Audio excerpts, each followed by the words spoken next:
guys, I'm Brittany Jade and welcome back to my channel. So in this video I'm going to be showing you and telling you all about my acne journey over the last couple of years and just basically telling you how I improved and cleared my skin as well as some tips and tricks and my favourite products that I've used. So I'm just going to start right from the beginning when I got my first pimple. So I got my first pimple when I was in about year 6. So I must have been about 12 or something. It was this massive whitehead like right here. I remember my mum took me to the chemist and they were like, oh wow, that's a big pimple for such a little girl. And then obviously we got stuff to help that pimple go away, and then obviously more just popped out. I remember I had one horrible one right here. It was like a third eye. It was so bad. But anyway, fast forward. The first time I got it looked at was when my brother went for his dermatologist appointment for his acne. And the dermatologist seen me and was like, oh girl, you're gonna be the same. So unfortunately in my case, my acne is genetic. Obviously my brother went on Roaccutane for his acne, but because I was so young at the time, they wouldn't give it to me, which is understandable. So they just gave me some topical treatments and sent us on our way. So fast forward to year 9 in high school, I was diagnosed with type 1 diabetes. So unfortunately, diabetes obviously doesn't help with the skin condition. Sometimes it can sometimes type 1 can exacerbate pimples and skin conditions, all that kind of stuff, just due to high blood sugar. So unfortunately in year 9 when I got diagnosed with type 1, my skin got a whole new level of bad. So that is when my mum took me to the doctors and put me on the contraceptive pill to help. Now, this helped so much. Like, this was honestly a godsend for me. It helped so much, but then the clear skin was only very short-lived. So then my mum took me to a doctor's again and they put me on an antibiotic called doxycycline. Now, this helped as well, but unfortunately because I was on it for so long, it stopped working. So once again, I went back to a dermatologist and they gave me some products to try, and unfortunately they did deny putting me on Roaccutane just because of the side effects it has on someone without type 1. The side effects can be a lot worse for someone with type 1 diabetes and can affect their diabetes as well. So I went to a couple dermatologists and obviously they all said no, which is understandable. Obviously my diabetes comes first. So obviously I was just kind of on my own out in the world, just looking for a really good product, a magic wand to whiz away all of my acne. Now, this is what my face looked like majority of the time. Now, unfortunately, I did miss a lot of school just because I was so embarrassed of my skin. I didn't leave the house for like a couple days and a week or two at a time, just until it cleared up a little bit, but then obviously it never fully cleared up. It was pretty well like that all the time, and I was using super duper heavy full coverage foundation and makeup constantly to cover it up, which wouldn't have helped it in any way, shape or form, because obviously I would have clogged it up more. But anyway, obviously the last couple of years have been trial and error, finding some products that do help. Now, obviously it was worse back then because I was going through puberty and stuff, and obviously hormones and stuff like that did not help. But with having type 1 and my acne and pimple and sensitive skin being genetic, it is very hard to keep it clear all the time. But I have found some products and some tips and tricks I have found that do help with that. So a couple months ago, obviously I was having a really bad breakout. I was super stressed. Don't ask me why I was stressed. I was stressed over my skin, basically. And then I decided to go to a health food shop where the lady introduced me to this godsend vitamin. Now, this is called Skin B5. Now, it is a skin vitamin and it is basically just like a natural, I wouldn't say natural, but like just like a less heavy and more mild form of Roaccutane. So Roaccutane is basically vitamin A, I'm pretty sure,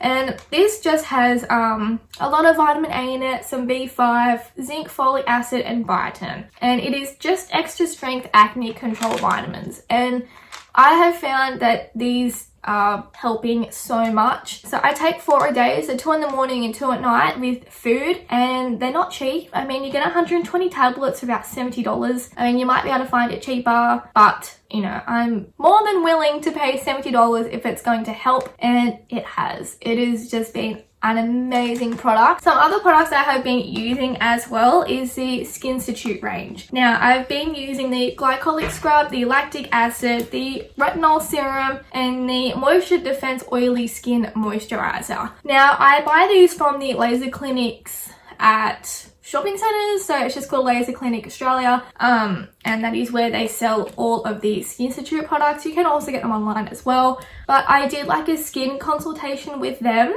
and they assessed my skin type, and I told them my issues and concerns with my skin, and this is what they have given me to use on my skin. Now, I do find the glycolic scrub tends to break me out occasionally when using it, but I believe that is just due to purging and it getting the gunk out of my skin basically, and just cleaning my skin. The retinol is really good because it repairs damaged skin and helps get rid of redness and helps repairs like pimples and stuff quicker. And then the Moisture Defense Oily Skin Moisturizer is a clarifying moisturizer with vitamin B3. So it just helps to control oil. I mean, I don't find myself that I'm over oily, but obviously I must get some oil because, I mean, pimples are caused by overproduction of sebum. So I must have some sort of oil in my skin. So yeah, they're the products I use and I'm finding amazing at the moment. Some tips and tricks I have learnt along my journey of acne is not touching your face with your hands. Now, obviously your hands are touching a billion things every single day, and then, you know, you're touching your face, you are putting so much bacteria onto your skin that your skin does not need. Also, I know this is going to sound a bit over the top, I do not let my clothing touch my face. I know that's crazy. I do not let my clothing touch my skin. So putting a t-shirt on, I will try to avoid touching my face. I even change my pillowcase every second night, just because if you're laying on your face, the oil, bacteria, all that kind of stuff is going to build up on your pillow. So I just find actually it's helped so much. You wouldn't believe the difference it makes in helping your skin. So I find that sleeping on a silk pillowcase helps the most because it doesn't rob your skin of moisture. It actually helps your hair as well. Yeah, unfortunately some silk pillowcases can be rather expensive. So I find getting them from Catch.com is really good. I get 3 for $50 from there, which is amazing considering some places sell one silk pillowcase for $90. So go have a look if you're interested. Some other tips and tricks I have found is getting enough sleep. This is so important because I used to stay up all hours of the night before I had type 1, just eating and drinking so much crap that I should not be drinking and eating, and obviously that had a bad effect on my skin. Also found leaving out refined sugars and sugar in general, not drinking any fizzy drink, and just basically eating your greens. So a lot of foods that do help with beautiful skin are like antioxidant rich foods. So I find blueberries are amazing. They are one of the highest antioxidant fruits and foods there are. Green tea is incredible. I live on green tea. I know watermelon helps. Any berry, really. Nuts are really good, and greens as well. So just like spinach, kale, broccoli, all that kind of stuff is going to help nourish obviously your whole body and your skin as well, because your skin is the largest organ, believe it or not.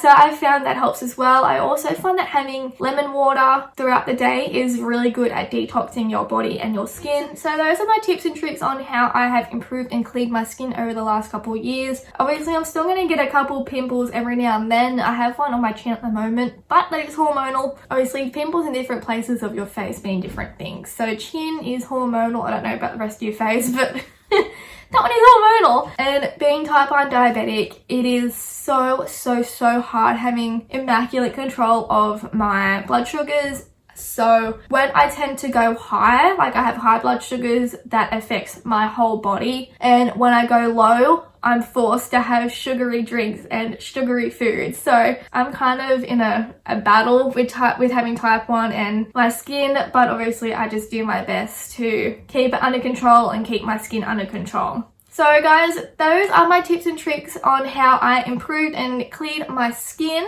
Now, please be mindful that all of this and the products I used may not help everyone. This is just what I find helps me. So not everything is going to suit every single person. It's basically just trial and error. I mean, if you can find the magic potion that's going to clear your acne, please send it my way. I want to know.